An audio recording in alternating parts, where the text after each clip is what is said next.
guys, it's Reagan and welcome to the start of another reading vlog. I am dubbing this reading vlog as a chaotic one because I feel like I'm throwing my TBR completely out the window. Like my reading this month has been successful. I've completed 3 books, but it is a bit at like a slower click than what I'm wanting it to be. So I've decided to just like really try to pin down exactly what I want to read and then try to just focus my attention on that. So the TBR is out the window. So without further ado, let's go ahead and talk about the books I want to read. So these are the 2 books I've picked out for this vlog. This is on my February TBR and it's like a thriller, a fantasy story. I feel like it'll be really fast-paced and action-packed. And this is kind of a genre combination that I'm really obsessed with right now. This is also a newer release, so I'm just excited to see how I feel about it. But then I don't know. I just got struck with wanting to reread Gideon the Ninth. I have downloaded the audiobook from my library and I just can't stop thinking about it. I'm also kind of cravings to start a new puzzle this week, so I feel like that will pair very, very nicely, and then I can reread this and kind of hopefully jumpstart me finishing the rest of the series throughout this year. This is a necromancy in space story. Also kind of has a weird murder mystery-esque thriller element too. It's very strange. I've heard such good things about the audiobook, particularly how it captures the dialogue between Gideon and our other main character, Haro. It's fun and dramatic, but also has lots and lots of action, which I can't wait to read. Anywho, welcome to the start of the vlog. I'm really excited about both books. It's currently like Tuesday, very early afternoon, like right before lunch, which, spoiler alert, I'm about to go make lunch, but I wanted to start this vlog, tell the books I was going to read because I do plan to do a little puzzling this afternoon and start Gideon, which I'm really, really looking forward to. But nevertheless, hopefully these are both 5-star reads. I have a feeling it really could be, so crossing my fingers. Lunch is one of my go-to favorites. I'm making a little Mediterranean salad bowl, just kind of prepping all my ingredients. Also TikToking it as I do now. Yeah, it's time to just put all the finishing touches together. Almost said lunch is served, but wait a second. Forgot the hummus, but now lunch is served. Alrighty friends, I am gonna start a new puzzle and enjoy my afternoon. This puzzle is very spring. It's the same puzzle I actually started when I lost power. We didn't get very far because it was just too hard to see. Now I'm ready to give it my full attention. The book I'm pairing with it, which is Gideon the Ninth, does not match this vibe at all, which I kind of enjoy the contrast. I have my headphones. I'm gonna sit here and start puzzling. Initial progress of the puzzle. Getting started is always the hardest part. I also wanted to give, let me take these off, initial progress of Gideon the Ninth because I've listened to the first 3 chapters, which is like an hour and a half, I want to say. And the audiobook of this book is fantastic. Gideon the Ninth is written in such a way where it's really fast. There's lots of dialogue and how Gideon thinks and talks is like really, really quippy. So listening to it and having the characters be brought to life with the narrator, I actually find it much easier to follow. When I read it the first time, like I had to read it slowly because for some reason, reading it, I just felt jumbled around quite a bit. It didn't mean I didn't enjoy it, but it was just like part of the narrative style, if that makes sense. But I'm really liking the audiobook a lot. It's very, very engaging so far. So Gideon the Ninth is like a sci-fi thriller in space. We're introduced to our main character, Gideon, and she is a character. She's got lots of personality, and she lives on Ninth House. And in this sci-fi world, there's these different planets where each house kind of specializes in a different necromancy type. And Ninth House is kind of struggling for a variety of reasons. And Gideon has also been trying to get off this planet her entire life, and her arch nemesis, Harrowhawk, who's about her age as well, has always thwarted her. At the beginning of this book, Ninth House receives a summons from like the Lord Sorcerer Emperor of the solar system, kind of giving them an opportunity to raise their rank and get the help that the planet so badly needs. And they basically strike a deal with each other. Gideon says she will go with Harrowhawk if she can get her freedom from this planet. And that's kind of the setup of the book. It starts off initially like, I don't know, like a typical sci-fi romp with some politics, but it kind of has a lot of different elements to it. Obviously, I haven't encountered those elements. This is a reread for me, so I'm excited to encounter it once again via the audiobook, but I'm really liking the style. And so many of y'all said you loved the audiobook, and I can see why. It works stylistically so well with the writing. Like, it almost feels like hearing it written out loud like almost makes more sense for some reason for me. But 3 chapters have been listened to. I don't know how many pages that is. I think I'm gonna go take a shower and then I'm gonna make dinner There's Clay.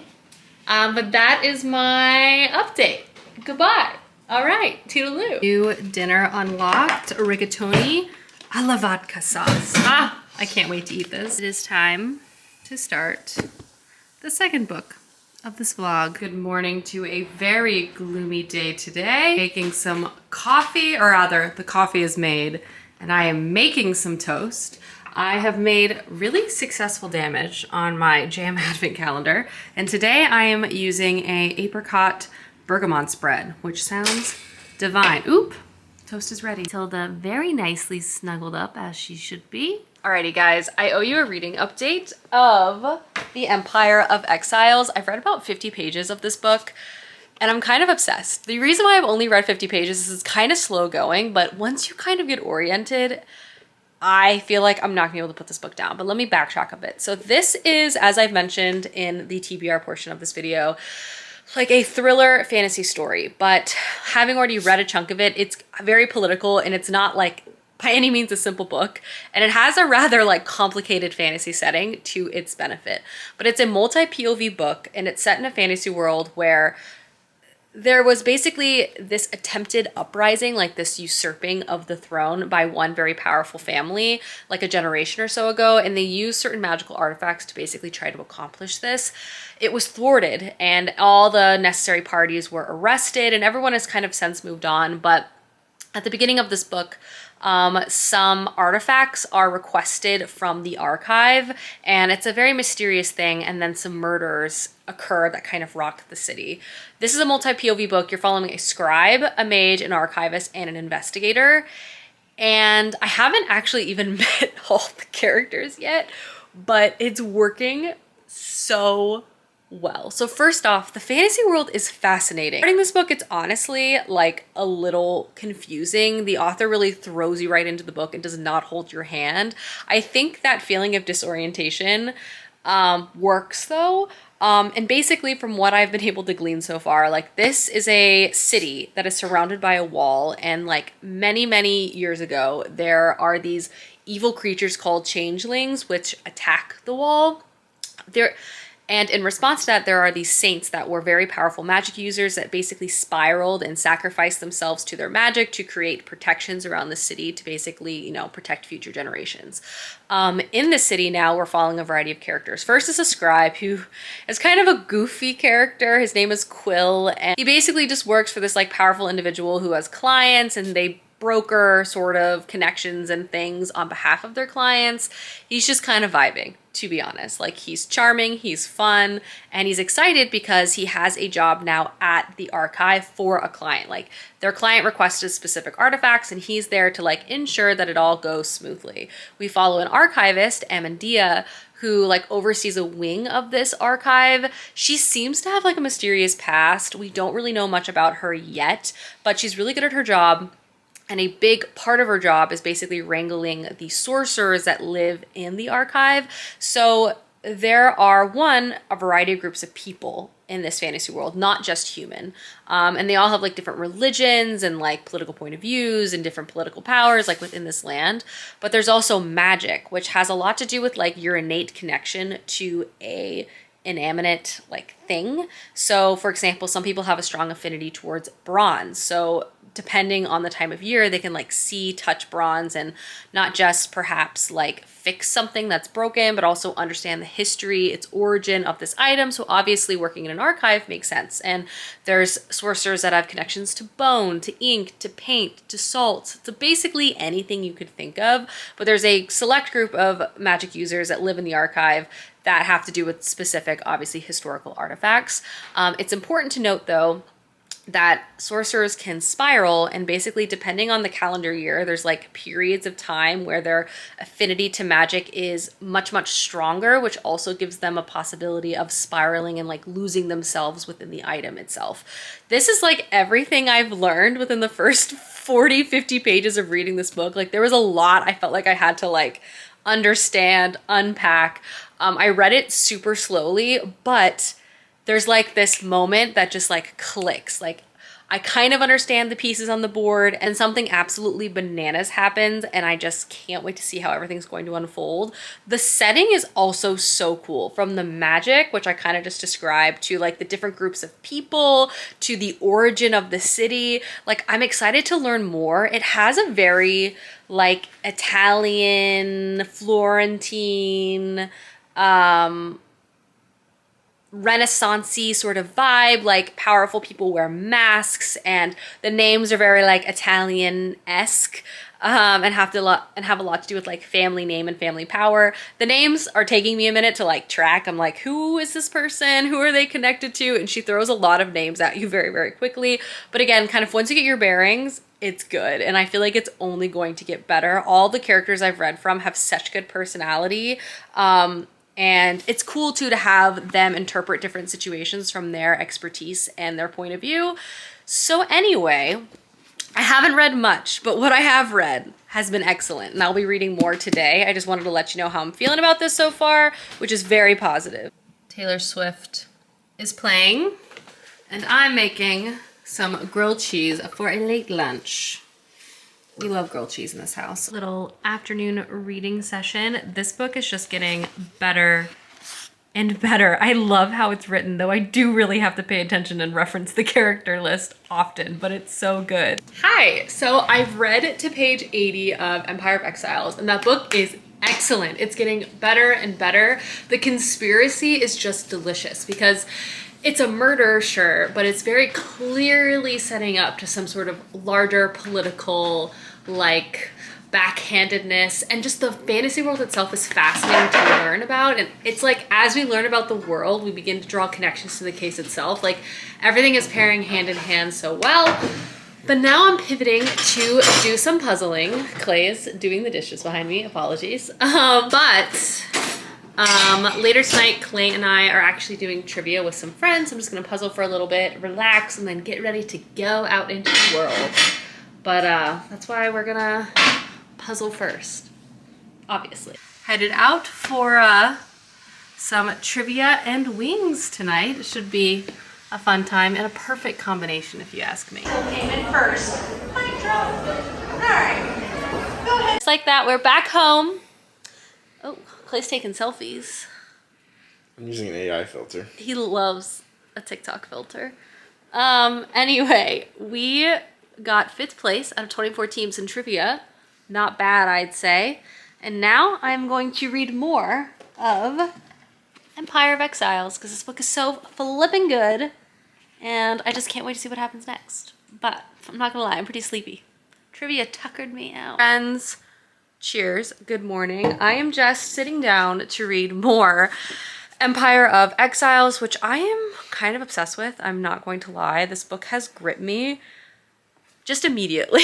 And just the mystery, just the characters, the writing, everything about it, I'm just really, really enjoying. It's also very, very detailed, which I appreciate. It's just very, very immersive. So I'm gonna read here for about an hour, and then get on with my day and my work and stuff. But I woke up early specifically to read, so we are going to do that now. Books are everywhere, but I have also made lunch. So I'm gonna go eat this, watch some reality TV, get back to work. I owe y'all a reading update. I also wanna read more this afternoon. Also work on my puzzle in there. Grand plans. Guys, I owe you a vlog update. So I have been painfully productive today. Well, we lost you. I've been so productive today, which honestly feels good, because I feel like sometimes, I don't know if anyone else is like this, maybe it's like a bad trait of my personality. It is actually a bad trait of my personality. But I've been feeling like down on myself because I've been feeling like less productive. And I get self-conscious about my productivity sometimes. And I'm never not actually productive. It's like definitely in my head thing. But I had a really focused work day. Like, I wasn't distracted by my phone. I like got through a lot of those tasks that are like really small, but they like pile up. And I just felt like they were in my head needing to be done. And like, I got through so many of those today. I even started my taxes, right? I feel like that says enough. Like, the taxes have been started. Bravo, Reagan. So all that to say is, I'm done. I'm done, and I'm going to read now, do a puzzle. I have my tea kettle going. I'm gonna make some tea, which sounds incredible, but enough about my taxes.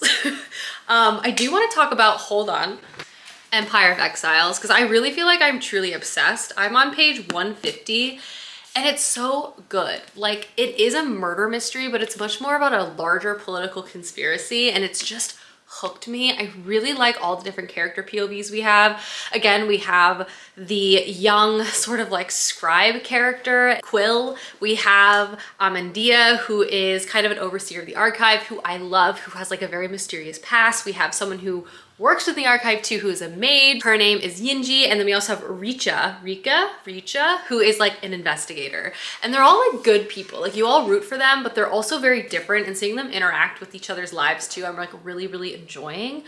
But I also wanted to talk a bit about the fantasy setting, which is also incredible. So the reason why the conspiracy is just so delicious is the fantasy world that the author was able to create, which is complicated. So like the concept of these changelings, which I've already talked about, are like these, I almost want to think of them as like fantasy zombies, but they basically have destroyed humankind, and there's this like last remaining kingdom protected again by this salt wall. But culturally, it's very unique because as the changelings were like taking over the entire world, different cultures all fled, like different kingdoms fled to this one city, and the city like let them in. So it's this true patchwork of all of these different groups of people over, you know, now over many generations, that are obviously still keeping their cultural heritage and their cultural history, but are existing within this now very overarching empire. Obviously gonna rub some people the wrong way, which is the result of like separatist movements that are existing in this world, but it just creates like such a storied and complex fabric of an empire and a city that this world is playing out in, because there's just so many cultures living and existing with each other, because the end of the world basically almost happened and they're all stuck now behind this wall. It's interesting. It's just so interesting. So anyway, I'm gonna make tea. I'm gonna read more of this. I'm reading it really slow because I don't want to miss anything, but it's just dang good. And honestly, I feel like I'm just on a high because I've started my taxes. You know, the worst part of some tasks that you're dreading is just getting started. So now I'm gonna be able to complete and cry. You know, I mean, taxes are never fun at any point, but at least I've started. Tonight I decided to make burgers. I've already oven roasted some corn. I'm just gonna toast off the brioche buns and actually make the patties. Should be really good. Double cheeseburger and roasted corn unlocked. Clay and I watching our couple show of choice. Vanderpump Rules. The show that brought us together. Just kidding. But this was Clay's introduction to Bravo, and from here I've gotten him addicted to many other Bravo shows, so good on you, Vanderpump. In my faux fireplace era, of course. But I've snuggled into bed early because all I want to do is read this book. I'm very obsessed. I meant to read or listen to more Gideon the Ninth tonight, but the night got away from me. But I have actually listened to 100 pages of Gideon, and I am still really enjoying the audiobook. I actually think it captures like the dialogue so well and is actually elevating my reading experience. But Empire of Exiles is just so much better than it even like needs to be in some ways. Like, the mystery is so compelling, the fantasy world is so interesting, and it's book one. See, Books of the Usurper 1, and it just makes me so excited for the future. I also am just like so endeared to the characters in this book. There's such a great range of characters too, and there's such lovely character moments, and just, it's so good. But anyway, I'm gonna read now. I need to get off my phone, so I'm doing this reading update. I'm in bed. We're gonna read as much as possible, and that's that. Good morning, everyone. Grabbing this cup of coffee, and I'm gonna have a nice little reading session before I go get ready for the day. Hi friends! I thought I'd do like a get ready with me moment. I have my pug makeup bag. I don't know, acting like this is a TikTok or something, but I thought it'd be a good gossip session for us. So last night, our power went out for like a couple of minutes, and I swear, Clay and I had like flashbacks to a couple weeks ago when we lost power because of that ice storm for 3 days. Like, immediately we were just panicked. Luckily it came back on, but I was like, oh my God. But then it got me thinking, I guess more specifically about like climate change, just because Austin specifically has had now 2 really crazy winter storms in February impacting our infrastructure. But anyway, it got me thinking about, this is my concealer, how I think like for a long time when I thought about global warming, I thought about the world getting hotter, but it's so much more about just like the climate changing, resulting in like more extreme weather events like the winter storms in Texas. Basically, there's this polar vortex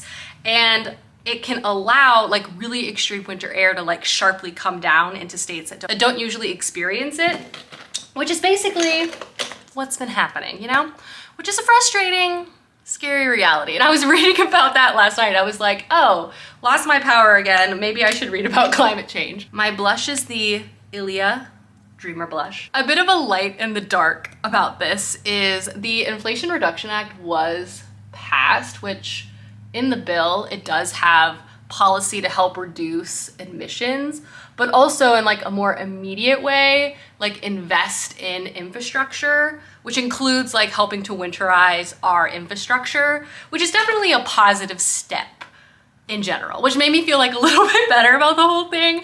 But I was like, dang, climate change, real top of mind tonight. That being said, if you guys are curious to read about this like me, I'll have some links down below if you want to read more about climate change or the Inflation Reduction Act, which was passed. Curious and want to like read up on it like me, this is my very broken Rare Beauty eyeliner. Ignore how terrible it looks. But all that to say, I'm tired of winter and I'm looking forward to spring weather. My mascara it's brown and vegan. I don't know what this is called. There's a T on it.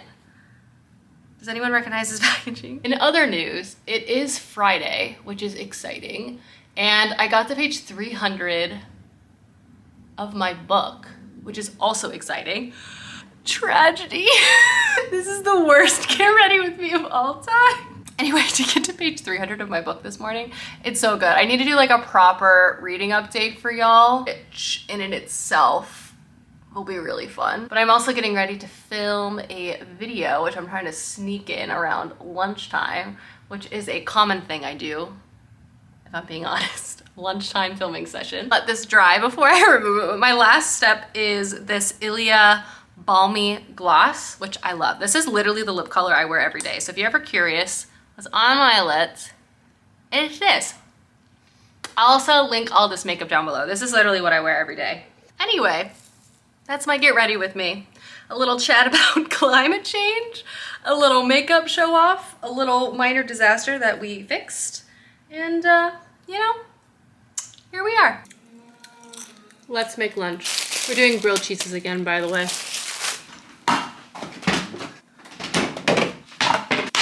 I ran out of sliced cheese last night because I made burgers. So we're gonna grate some cheese for these grilled cheeses today.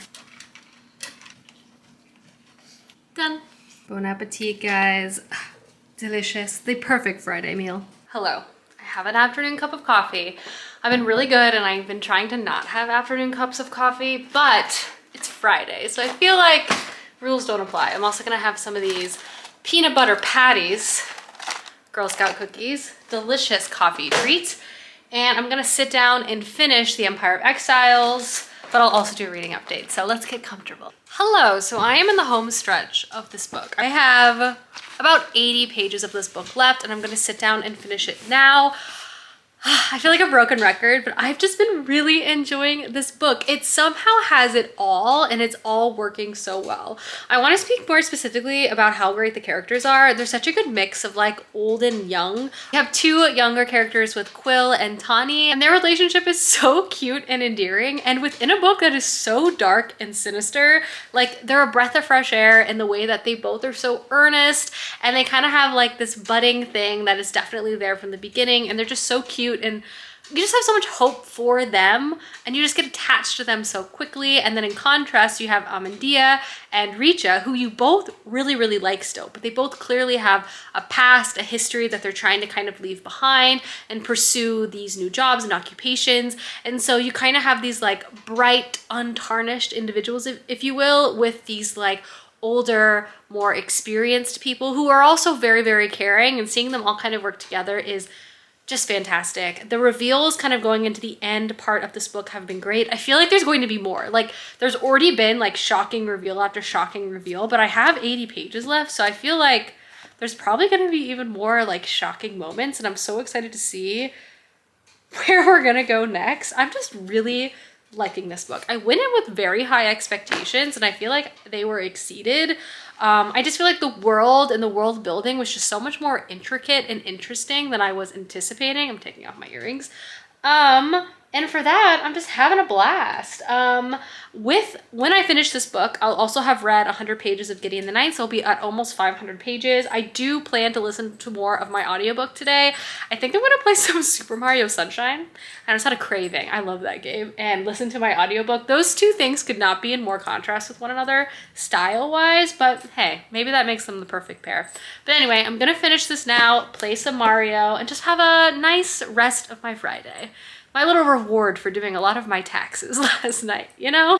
Guys, I finished this book and I cannot wait for book 2, which I know I'm gonna have to wait probably a long time because this literally just came out. Hi guys, and welcome to the end of the vlog. The next day, I'm happy to report I was able to read over 500 pages this vlog and 2 books that I really, really enjoyed. So obviously, the star of the show was Empire of Exiles. This was just such an action-packed thriller, more murder mystery, more conspiracy, political leaning fantasy story with fantastic characters, such an intricate world, such an interesting magic system, the culture, like everything that the author created in this first installment, I was just so into. So hard to guess, plus all the twists and turns just made it impossible to put down. I do feel like it definitely has not necessarily like a slower beginning, but a beginning that kind of took me at least like a minute to follow along with what was going on. But once you get your bearings in this fantasy world, I was obsessed and I can't wait for the next installment.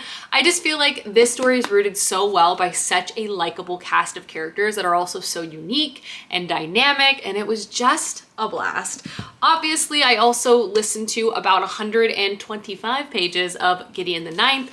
This book is fun, and the audiobook is proving to be the perfect vehicle for a reread for me. Now, not only is the audiobook just super well narrated, but I also just feel like listening to it fits the style of the writing so much. It's so quippy, the dialogue, the back and forth between Gideon and Harrowhawk is great. This series is also just one of the more unique series I've read in a long time. I really enjoyed the first one. I'm looking forward to checking out the later installments, but just how bizarre this book becomes is just wonderful. I've only read about 125 pages of this, so I would say at this point in my reread, I'm still very much in the exposition, but just like the snark and the fun that this book feels right away, you'll really enjoy. But it's not like a light read either. Like, while the characters are like kind of a romp and they really pull you in, the setting and the politics of this are like something to try to like digest and uncover what is going on, which makes it like a really fun combination. Like, it's somehow lighthearted,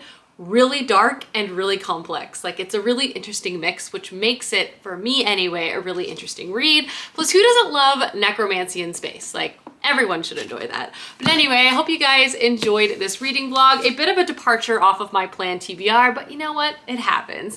But I hope you guys enjoyed this video, and I will see you soon with another one soon. Goodbye!